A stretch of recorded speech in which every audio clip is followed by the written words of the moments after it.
The morning sun filtered through the tall cypress trees that lined Keanu Reeves' quiet street, spilling golden light over his small, rustic home. It wasn't the kind of mansion most people imagined when they thought of Hollywood stars. No gates, no marble pillars, no sleek sports cars. Just a small wooden house with a front yard filled with wildflowers, native herbs, and the gentle hum of honeybees dancing between them. The air smelled of sage, lavender, and rosemary, a garden that seemed alive with quiet wisdom. Every morning, Keanu knelt beside the flower beds, pruning by hand, humming to himself. The garden wasn't for show, it was therapy. Every plant told a story. The rosemary sprigs reminded him of his late mother's kitchen. The lavender came from a friend's farm in Montana. The roses, he said, grew from a promise, one he made long ago to always choose peace over anger. People who walked by would sometimes stop, smile, and wave. He'd smile back, dirt on his hands, sun on his shoulders. It was a simple life, and that was exactly how he liked it. But simplicity rarely pleased the HOA. The homeowners association in that community prided itself on uniform beauty. Every lawn had to be cut to precisely 2 inches. Every flower had to be pre-approved from a list of approved species. They called it order. Keanu called it a cage disguised as community. For months, the board members had been eyeing his garden with disapproval. Too wild, too natural, too alive. They sent warnings, then reminders, then threats. Keanu read them, sighed softly, and returned to watering his plants. He believed that nature didn't need permission to exist. On one particularly still morning, as the breeze whispered through the poppies, a white SUV rolled to a stop in front of his house. Out stepped Mr. Bradford, the HOA president, a man who seemed allergic to dirt and fresh air. He wore khakis that had never seen a wrinkle and carried a clipboard like a badge of authority. Behind him came Mrs. Lynette, the HOA secretary, clutching her phone like a reporter on a scandal. They walked up his path, heels crunching the gravel, faces tight with judgment. "Mr. Reeves," Bradford said sharply, "we've issued multiple notices about your garden. You're in violation of Article 14b, yard uniformity and ornamental maintenance. Your property doesn't reflect the aesthetic standards of this community." Keanu looked up from the soil, a small smile forming. "You mean it doesn't look like everyone else's lawn?" he asked quietly. Bradford stiffened. "Exactly. We have rules for a reason." Keanu stood, brushed his hands clean, and looked around at the blooms swaying gently in the morning light. "You know where I come from. Rules are supposed to protect peace, not punish beauty." Lynette rolled her eyes. "That may sound poetic, Mr. Reeves, but this is about compliance. You'll need to remove all non-approved flora within 10 days, or the HOA will issue a fine of $1,000 per day until corrected." Keanu's eyes lingered on a monarch butterfly resting on a sunflower. He didn't respond right away. When he finally did, his tone was calm, too calm. "Then I guess I'll have to think about what peace is worth to me."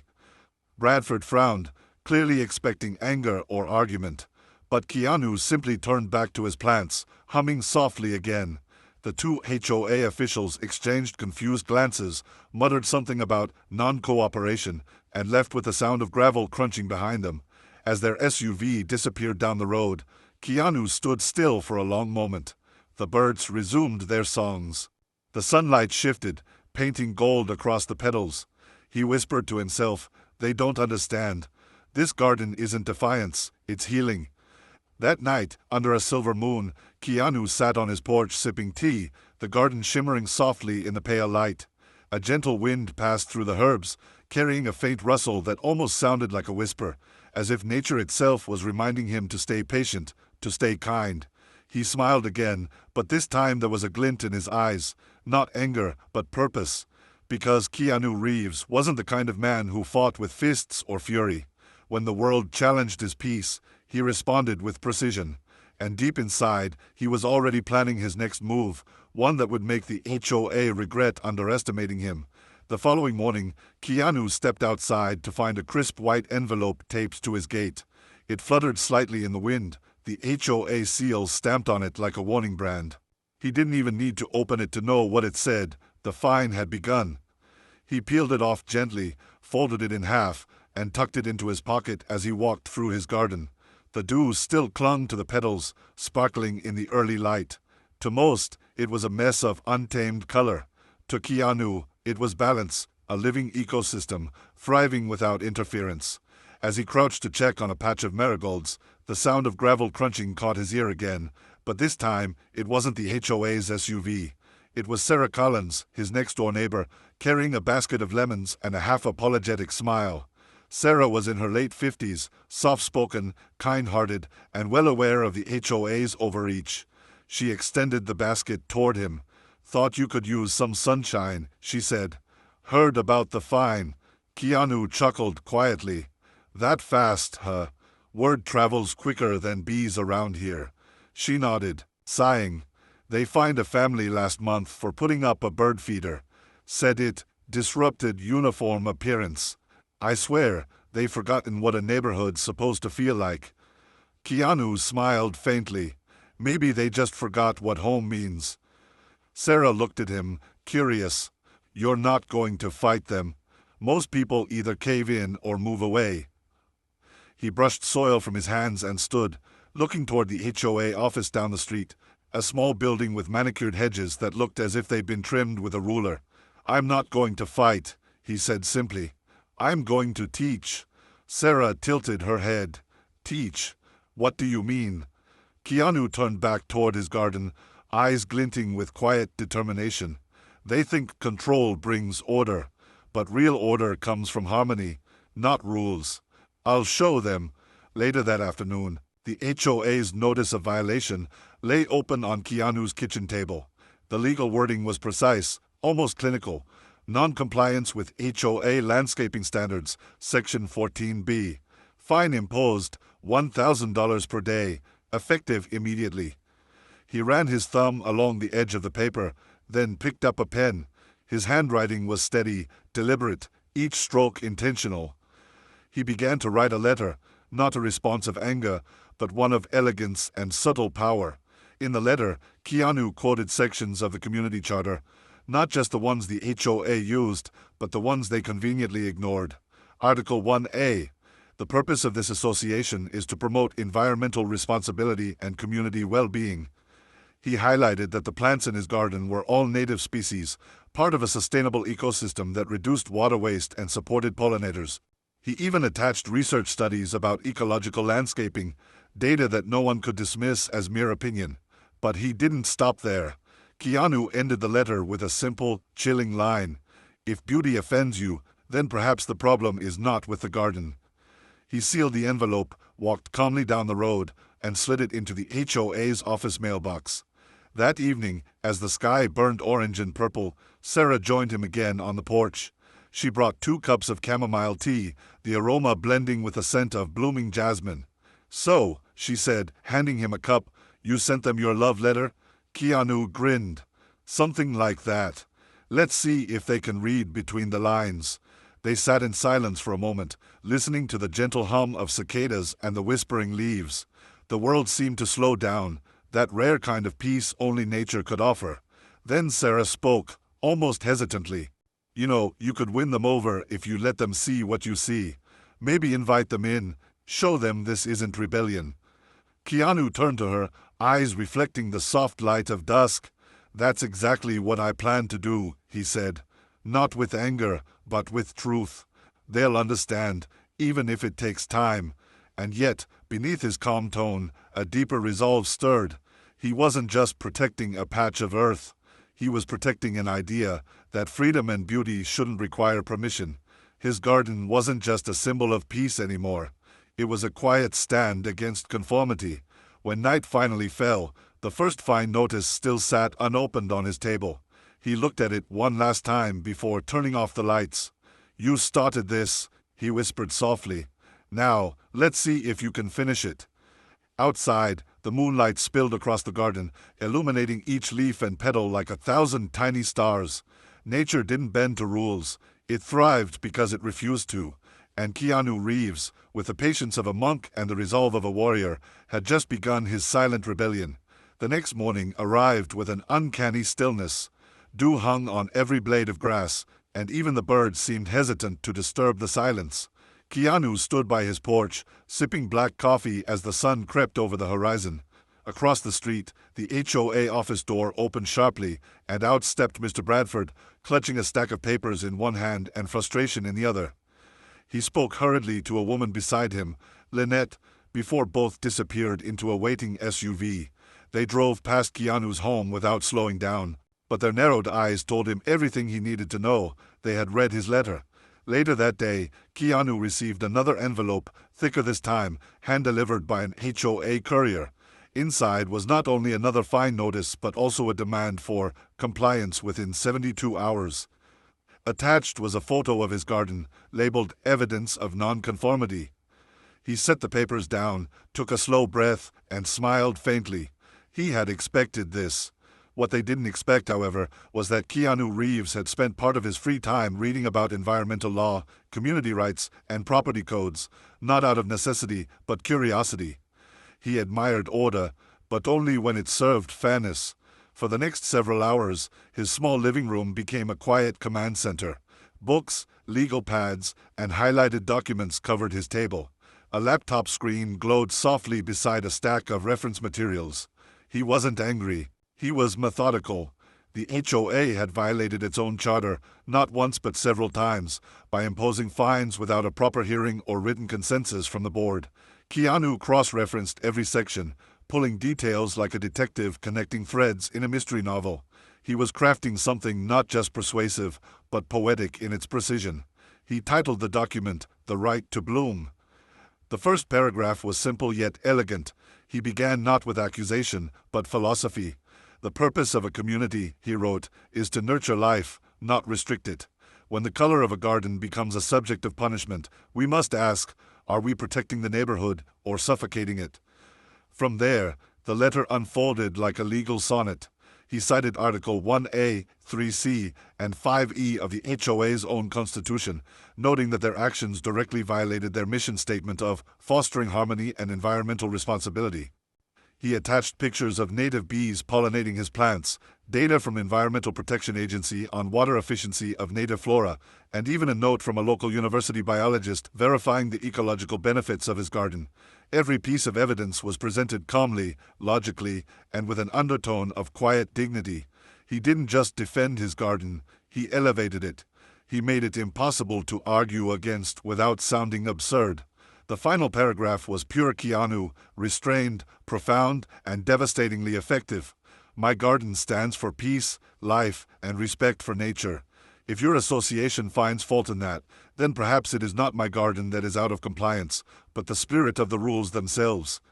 He signed his name at the bottom in clean cursive, scanned the document, and emailed it to every HOA board member, CCing the neighborhood's public community inbox, making it impossible to bury quietly.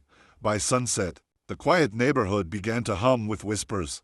Sarah knocked on his door, eyes wide with amusement. "You did it, didn't you?" she said. Keanu looked up from his porch seat, tea steaming beside him. "I sent them some reading material." She laughed. "Reading material? You mean the essay everyone's already talking about?" Keanu smiled, a faint curve of his lips. News travels fast when truth hits a nerve. Across the street, lights glowed in the HOA office long after dark.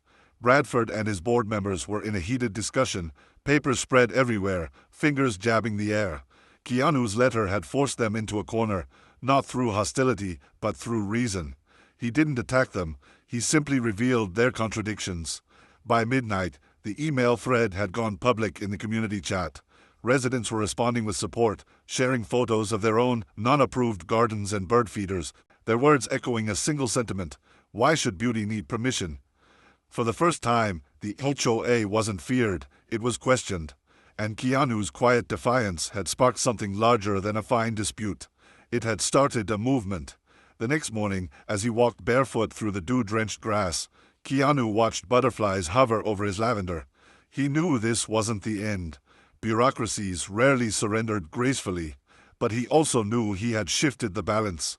He had reminded people of something simple, something that shouldn't need reminding, that freedom, kindness, and natural beauty didn't need signatures or stamps to exist. And as the first rays of sunlight bathed the garden, Keanu whispered softly, almost like a vow, If they want a lesson, I'll give them one they'll never forget. 3 days later, the HOA board called for an emergency hearing. Flyers appeared on mailboxes, emails were sent with mandatory community attendance, written in bold red letters. Most of the residents knew what it was about: Keanu Reeves and his illegal garden. By 6 p.m., the small community hall was packed. Folding chairs filled the room, the air buzzing with low whispers and curiosity. The smell of coffee and freshly printed documents mixed with a faint tension of anticipation. At the front sat the HOA board, Bradford in his usual starched shirt, Lynette fanning herself with the agenda, and 3 other members who avoided eye contact with the crowd. A large binder sat on the table labeled Case Number 104, Reeves Property Violation. When Keanu entered, the room quieted. He wasn't dressed like a man ready for war, just a soft gray shirt, rolled sleeves, jeans, and calm eyes. He nodded politely to the board and took a seat near the front. Sarah sat beside him, clutching a small notepad, her expression protective. Bradford cleared his throat, his voice echoing through the hall. We're here today to address continued violations of HOA landscaping regulations. Mr. Reeves has been given multiple opportunities to comply. He has chosen instead to challenge our rules. Keanu leaned back slightly, his voice low but clear. I didn't challenge your rules, Mr. Bradford. I just asked you to remember them. There was a soft ripple of laughter in the crowd, quickly silenced by Bradford's glare. He straightened his papers and continued. Your letter was thorough. However, this board has determined that your garden remains non-compliant.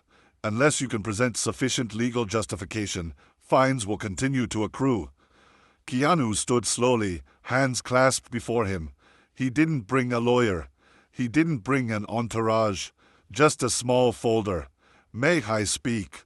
Bradford hesitated, then nodded. Keanu opened his folder and removed several pages, his letter printed with highlighted sections of the HOA charter. He began reading in his calm, deliberate voice, pausing just long enough for the weight of his words to sink in. Section 1A. The purpose of this association is to promote community harmony and environmental responsibility. Section 3C. Members are encouraged to maintain sustainable and ecologically beneficial landscapes. He raised his eyes from the paper. Every plant in my garden is native to this region. They require less water, no pesticides, and support local wildlife. That's not non-compliance. That's environmental responsibility. Lynette muttered under her breath. It's still unapproved flora. Keanu turned to her gently. Unapproved by whom? A list that hasn't been updated since 1994. Plants evolve. So should people. The crowd chuckled again, but this time, the sound carried warmth.